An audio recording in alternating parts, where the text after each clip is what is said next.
Hello, everybody. You remember that 3000 DPS weapon that I crafted not too long ago? Here are all of the builds that I've tried with it so far. My initial idea was to run Rage Vortex of Berserking. Not a great idea, and I knew that full well going into it, due to the skill barely receiving a buff in the Settlers patch. Like, come on, what the heck even is this? But I really wanted to try out the new unique gloves, Admiral's Arrogance, which essentially give you infinite rage generation provided that you're constantly hitting stuff. And, well, the build worked. It was a bit janky due to Rage Vortex needing 10 rage before, actually becomes a skill. Again, I know, not the greatest idea. But when it did start, it stayed on for as long as I was in combat. However, for a 3000 DPS sword, the overall damage of the build was, not the best. I chose Warden as my ascendancy as I wanted to see how the new tinctures felt with tons of effect on the tree, and the Warden enabling the use of 2 at a time. But again, there was a bit of jank, namely that you have to manually activate the tinctures. Now, I don't know why the tincture ascendancy does not give you automated tinctures when if you accidentally deactivate them for any reason, you then have to wait for their entire cooldown period before you can use them again. But hey, I mean, at least the buffs that they provide you are numerically very strong, right? But seriously, GGG, can we just change this node to your tinctures are always active and 30% less effect of tinctures or something? Is that really too much to ask for, guys? Come on. It's the tincture ascendance. Anyway, the whole point here is that while Rage Vortex of Berserking worked, it wasn't anything to write home about, and it definitely was not worth using a 3000 DPS sword on. So on to the next idea, which was to simply replace Rage Vortex with Cyclone. Pretty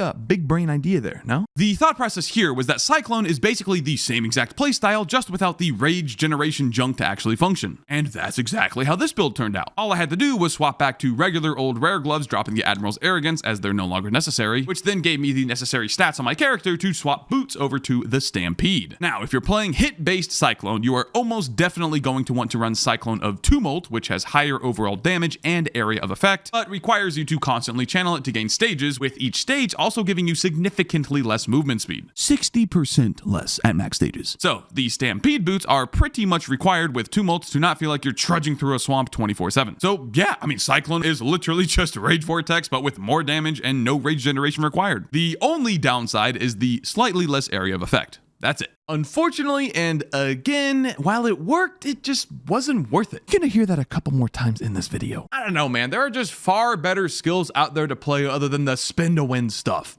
Don't get me wrong, I am a Garen enthusiast myself, boys. But why go through all of this extra investment into speed and area when you can just play a slam build for half the price and get double the results? So it was off to the next idea, which I want to take a moment here to thank my wonderful stream chat at twitch.tv/Woolie Gaming. Because without them, I would have spent far longer looking for something to play. Out of all of the ideas that were thrown out, the dankest one was Cast on Crit. Battle Mage. Cast on Crit. Say hello to the Inquisitor, boys. This guy gives you a ton of crit, allows you to completely ignore enemy resistances, no penetration required, and most importantly, gives your spells flat damage equal to the damage on your weapon.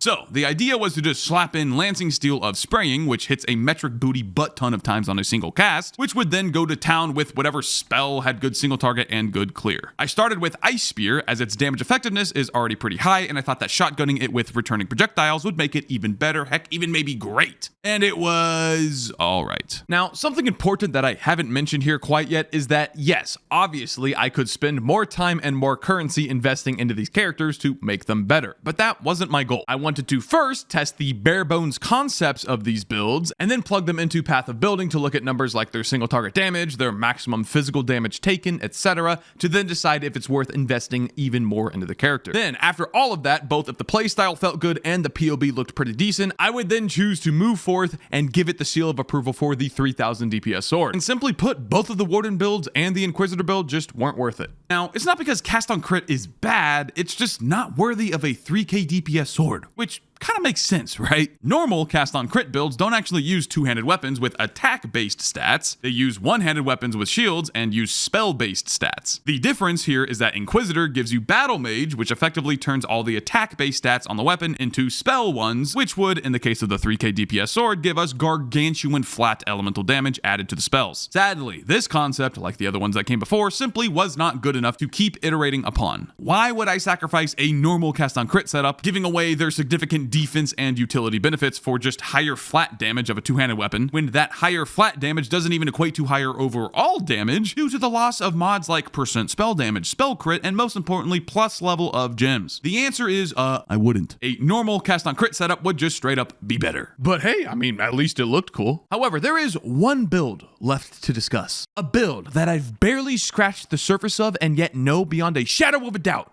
that it is worthy of the 3000 DPS sword. A build that is carefully whispered amongst the lips of those who have played it, as the escape of its knowledge would mean complete annihilation. It's Lightning Strike Slayer. Boom, baby, let's go. I freaking love meta skills. Woo! No, but seriously, I knew full well going into all of these build shenanigans that if I just chose the meta of Lightning Strike and Molten Strike of the Zenith, the build would be way better. That's kind of why they're called meta skills. So yes, I caved, but we're doing things a tad bit different over here, okay? And if you're interested to find out exactly how we're doing things different, well, then you're gonna have to wait for the next video. Or you can just, stop by the stream, twitch.tv/Woolie Gaming. Yet again, I would love to see you there. Thank you very much. I appreciate that. Anyway, thank you all for watching. Hope you enjoyed, and I'll see you all in the next video where we truly dive deep into what the sword is capable of.